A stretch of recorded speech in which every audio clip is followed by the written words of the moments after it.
You know what's wild? When two drivers who've spent the last 15 years absolutely despising each other suddenly agree on something. And I mean really agree, not just a casual, yeah, that's frustrating kind of agreement. We're talking about Lewis Hamilton and Max Verstappen, two of the greatest Formula One drivers alive, both stepping into the public spotlight at exactly the same moment with the exact same message. Something about the 2026 regulations was dangerously wrong. But here's where it gets interesting. Nobody listened. Not really. The FIA heard them, sure, but the governing body pressed forward anyway. And then, during a sunny afternoon at Suzuka, a rookie named Oliver Bearman crashed at over 200 kilometers per hour, proving that Hamilton and Verstappen weren't just complaining, they were warning everyone about a ticking bomb nobody wanted to acknowledge. This is the story of how two legends exposed one of the biggest regulatory failures in modern F1 history, and what that crash actually revealed about the 2026 season that changed everything. So stick around as we unpack exactly what went wrong, who saw it coming, and why the FIA's reaction came far too late. When you've been following Formula One for any amount of time, you understand that Lewis Hamilton and Max Verstappen represent fundamentally different eras of the sport. Hamilton came up through McLaren's academy, dominated the late 2000s and 2010s with Mercedes, and essentially redefined what a modern F1 driver could be in terms of influence, activism, and cultural reach. Verstappen, meanwhile, arrived as a prodigy, broke numerous records, and reinvented how we think about raw driving talent and adaptability across different car platforms. Their rivalry defined the 2021 season in ways that probably won't be forgotten for decades. The tension between them played out not just on track, but in paddock comments, team radio, and public statements. So when both of these drivers, independently from completely different teams, started raising their voices about the 2026 technical regulations, people actually paid attention. At least they should have. The 2026 regulations represented a massive shift in how Formula One engines would operate. The FIA wanted to make the sport more sustainable, more aligned with road car technology, and genuinely competitive in the context of global automotive trends. On paper, it sounds like progress. The new hybrid power units mandate an equal 50-50 split between internal combustion engines and electric power. That's a fundamental change from the current generation of cars. Every other aspect of the technical regulations had been adjusted to accommodate this massive power unit transformation. But as drivers actually got into these cars and started testing them, something became very clear. The regulations had been written by engineers and administrators, not by the people who actually had to drive these machines at the absolute limit of human capability. Max Verstappen was the first to voice his concerns publicly, and he didn't hold back. He didn't use the careful, diplomatic language you might expect from a professional athlete terrified of upsetting sponsors or the FIA. Instead, he called the cars anti-racing and made a comparison that immediately stuck in everyone's minds: Formula E on steroids. Think about that statement for a second. Formula E, for those who aren't familiar, is an electric racing series where drivers manage battery power, deploy energy strategically, and drive very differently than they do in traditional combustion engine racing. Verstappen's suggestion wasn't that the cars were too electric, it was that they combined the worst aspects of Formula E's energy management philosophy with the complexity of F1, creating a driving experience that fundamentally betrayed what Formula One was supposed to be. The criticism went deeper than just the feel of the car. Verstappen explained that the heavy reliance on battery power forced drivers into a completely different approach to racecraft. During qualifying, which is supposed to be the ultimate test of a driver's qualifying speed and bravery, where you push as hard as physically possible for one perfect lap, drivers now had to use something called lift and coast techniques. This means easing off the throttle, losing speed intentionally, and letting the car's regenerative braking system recover energy. You're not pushing to the absolute limit anymore. You're managing your energy budget. It's the opposite of what qualifying is supposed to be. It's like asking a sprinter to run at 90% during the 100-meter dash because they need to conserve energy for the next race. It fundamentally changes the competition, and it removes an element that's core to what makes Formula One exciting. Lewis Hamilton's perspective added another dimension entirely. Rather than focusing on the driving experience or the philosophy of what Formula One should be, Hamilton talked about something more visceral. The cars felt slower. He made the statement that in certain sectors, the cars felt like slower than GP2. That's now Formula 2, the junior category just below F1. For a driver of Hamilton's caliber and experience, this wasn't just criticism, it was almost an expression of disbelief. These are supposed to be the fastest cars in the world, and they're slower than the cars driven by teenagers trying to make it into Formula One. But the slowness wasn't random, it was systematic, baked into the regulations themselves.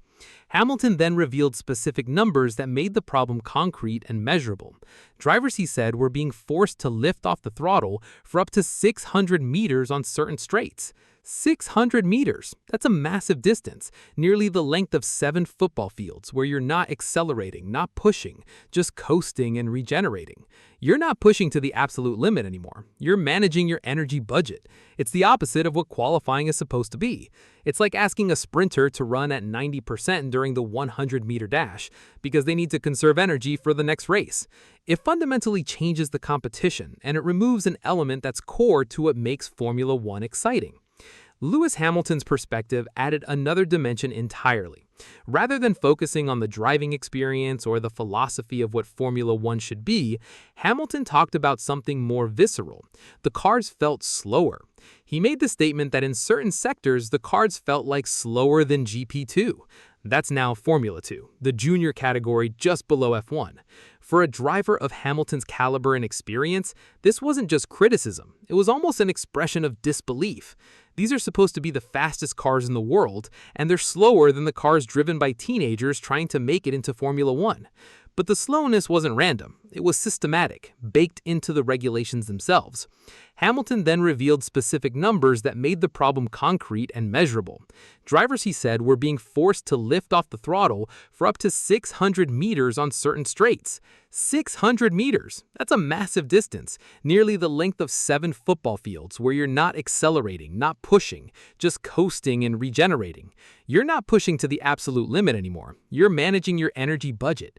It's the opposite of what qualifying is supposed to be. It's like asking a sprinter to run at 90% during the 100-meter dash because they need to conserve energy for the next race. It fundamentally changes the competition, and it removes an element that's core to what makes Formula One exciting. The teams knew, the engineers knew, but nothing happened. No changes were made, no emergency meetings were called. The season moved forward as planned, and both Hamilton and Verstappen were essentially told to adapt and stop complaining. What makes this story particularly frustrating is that the warnings from Hamilton and Verstappen weren't hypothetical. They weren't aesthetic complaints about how the cars looked or felt in a vague, subjective way. The drivers were pointing out specific, measurable safety concerns that they believed could have serious consequences if not addressed before the season actually began. Max Verstappen, in particular, emphasized repeatedly that the energy management system created unpredictable situations on track. If one driver was managing their battery and couldn't deploy boost power at a critical moment, and another driver could, you'd suddenly have massive speed differentials appearing in places where they shouldn't exist. On a normal racing line, you'd expect cars to be traveling at similar speeds. But with these regulations, you could have one car suddenly slowing down dramatically while another car was coming at full speed.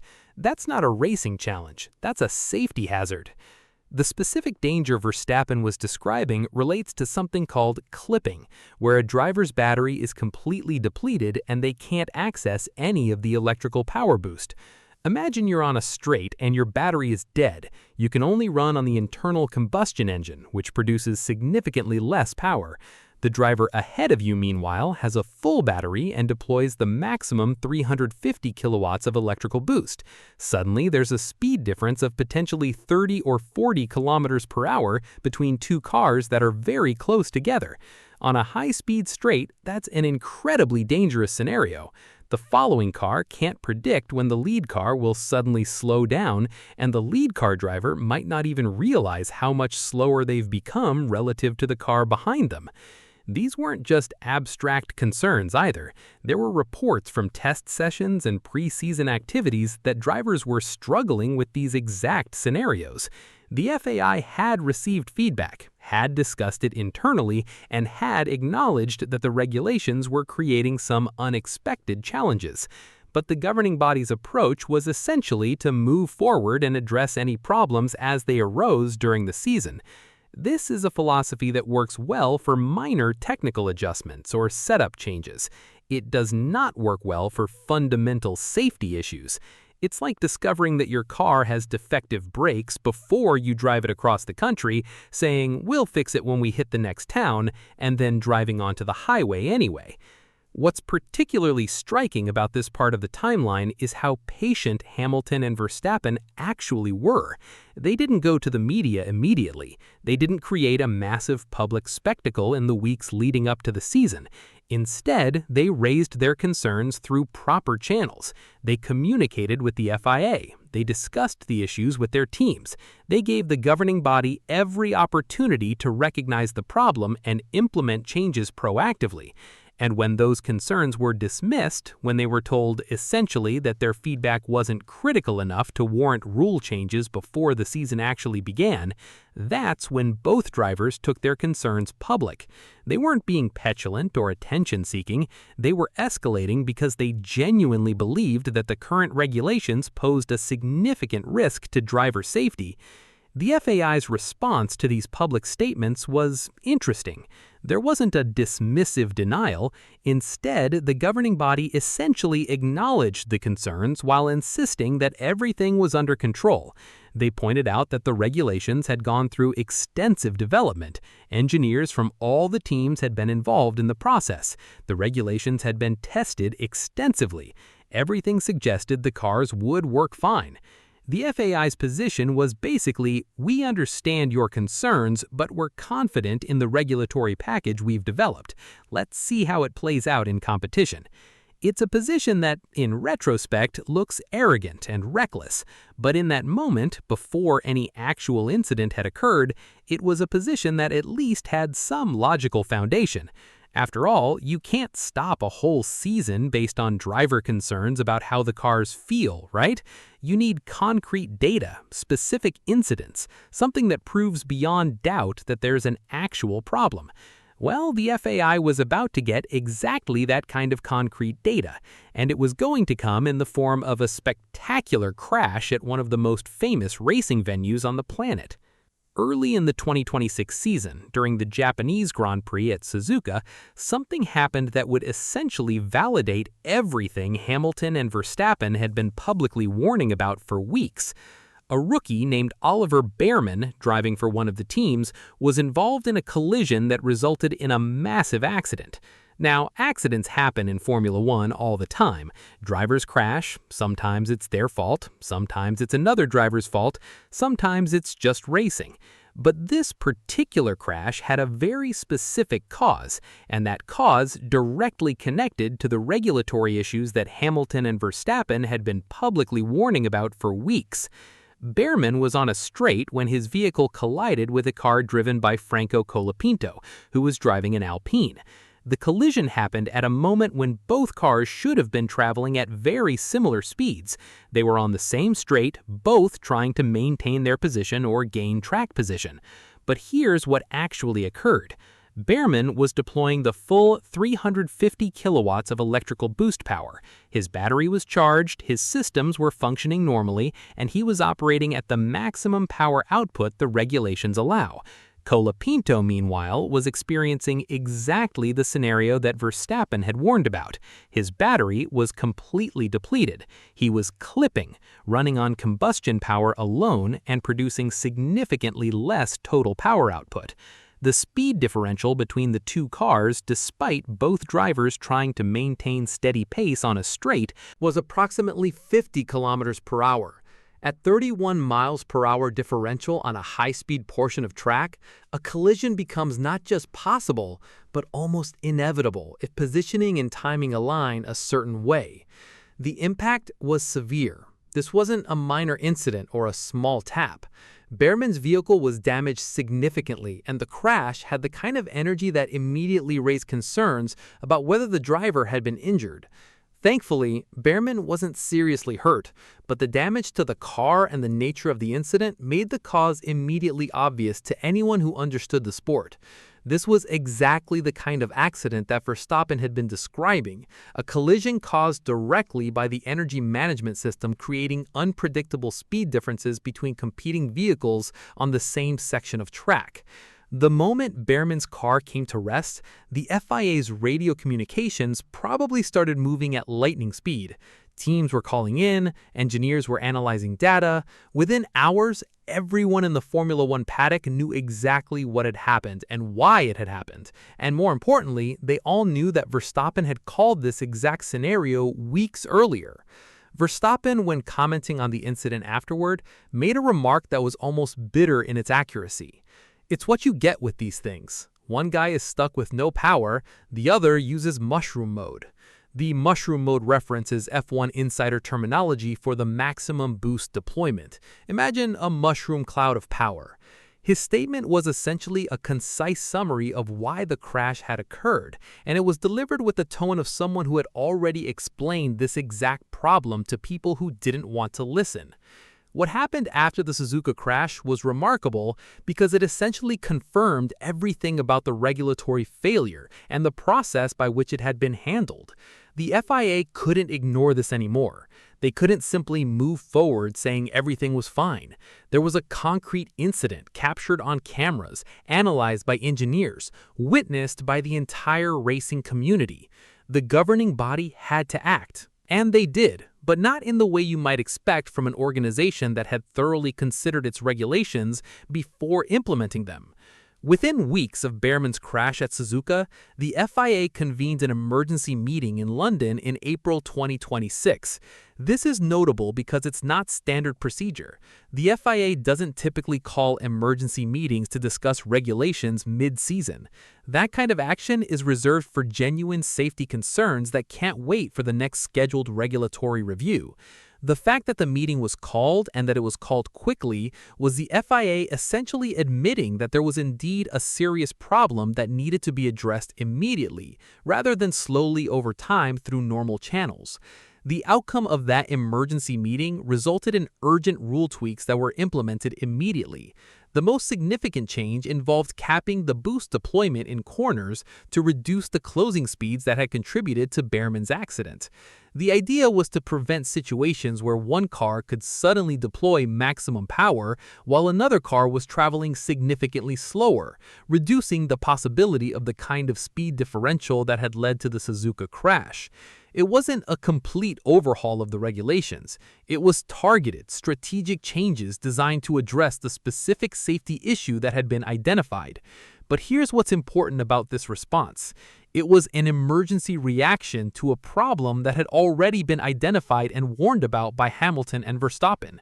The FIA wasn't discovering a new issue. They were responding to an incident that confirmed the issue they'd already heard about through proper channels. In the aftermath, Max Verstappen publicly expressed frustration that his earlier feedback had been dismissed as complaining. He felt like the paddock had been told, "You're overreacting, you're not adapting to the regulations correctly, stop complaining about things," only to have those same concerns vindicated by a specific incident. When a driver of Verstappen's stature, a multiple world champion who has proven himself across different cars and different eras of the sport, tells you there's a problem, you listen. You don't wait for an accident to prove him right. The emergency rule changes also highlighted something else that was problematic. If these adjustments were necessary after a few weeks of racing, why hadn't they been obvious during the extensive development period? Why hadn't engineers and FIA officials identified these same issues during testing? The answer, almost certainly, is that development happens in controlled environments, in testing sessions where parameters are limited and conditions are consistent. When you put these cars into actual racing, with different drivers making different strategic decisions about when to deploy energy, with the complexity and unpredictability of real competition, suddenly scenarios emerge that development never fully anticipated. The rule changes did reduce the most dangerous elements of the original regulations, but they also highlighted the fundamental flaw in how the 2026 technical regulations had been developed and implemented. There had been insufficient real-world testing with competitive scenarios. There had been insufficient dialogue with drivers about how these regulations would actually function during a race. And there was a clear hierarchy where the FIA's confidence in their own process overrode specific warnings from experienced drivers who understood racing at the highest level. As we move into the latter half of 2026, the story of Hamilton and Verstappen public criticism and the subsequent FIA response has become a case study in how regulatory processes can fail and how driver input, when properly considered, can prevent serious incidents. The victory for both drivers is not measured in points or championship standings. It's measured in vindication. They were right. They called out a specific safety issue, that issue was dismissed, and then that exact issue led to a concrete incident that forced immediate regulatory changes. That's not luck. That's expert observation being proven correct under the worst possible circumstances. Lewis Hamilton's current situation is, in many ways, a story of how regulations can affect the competitive landscape. After his move to Ferrari, he's been competitive and fighting for the championship, currently sitting second in the standings. But even in that competitive context, he continues to publicly express his dislike for the unnatural driving style required by the 2026 regulations. He's not complaining just for the sake of complaining anymore. He's trying to articulate something broader about how these regulations have changed the fundamental nature of racing. The cars require a different skill set. They demand energy management and strategic thinking in ways that traditional Formula One never really did. Some drivers adapt well to that. Others, particularly those who build their careers on the philosophy of push to the limit, find it frustrating and artificial. Max Verstappen's situation is perhaps more telling. The Red Bull driver, who revolutionized how F1 drivers approached aggression and risk-taking, is currently struggling in 6th place in the championship standings. His team is facing challenges with the new regulations, and he's publicly reiterated threats to retire if the fun doesn't return to the sport. This isn't just competitive frustration. This is a driver at the peak of his career expressing genuine concern that the sport he loves has been fundamentally altered in ways that no longer appeal to him. When someone who has dominated Formula One for a decade tells you that the sport isn't fun anymore, you have to consider the possibility that the regulations aren't just challenging or different. They might actually be wrong. The broader implications of this story extend beyond just Lewis Hamilton and Verstappen, beyond just the 2026 season, and beyond just Formula One. This is a story about institutional decision-making, about the power of expert opinion, about the dangers of dismissing legitimate concerns because they come from sources you might not want to listen to. The FIA had the information. They had the warnings. They had the expertise available to them to understand and potentially address these issues before a rookie driver crashed at Suzuka. They chose not to because the decision-making process had already been locked in, because the confidence in the regulations was already established, and because changing course would have been seen as an admission of failure. Looking forward, the question becomes whether Formula One and the FIA will actually learn from this experience. Will the regulatory development process in the future include more genuine dialogue with drivers? Will there be more willingness to make adjustments when experienced professionals raise concerns, even if those concerns don't fit neatly into the established timeline and process? Or will this become another historical incident where everyone acknowledges that mistakes were made, but the fundamental system remains unchanged? What's clear is that Lewis Hamilton and Max Verstappen have established themselves not just as incredible drivers, but as thoughtful observers of the sport. They saw a problem that others couldn't or wouldn't see.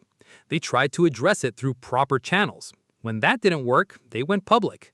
And they were ultimately proven right in the most dramatic way possible, not through debate or analysis, but through the concrete reality of a crash that vindicated every concern they'd raised.